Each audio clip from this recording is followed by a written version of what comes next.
ได้แล้วเฮ้ยช่องเสร็จแล้วช่องเสร็จ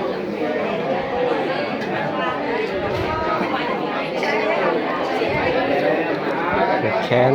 นน้องทรายเขาแก้วอุดรมานี่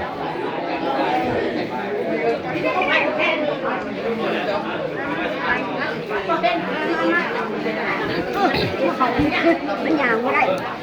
เอาแค่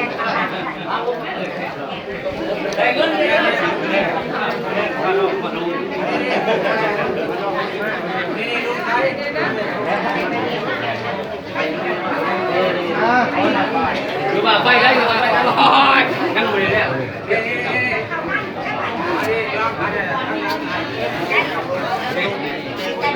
อยากที่เจ้านั่งมือเนี่ยแล้วเจ้าขับไปไหนอยากที่เจ้านั่งมือเนี่ยด้วยบางแก้วดิอยากนั่งมือเนี่ยด้วยดิผูกแขนมานี่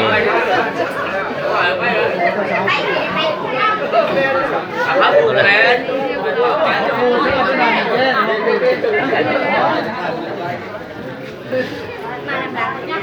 ว่าเงินดีเงินดี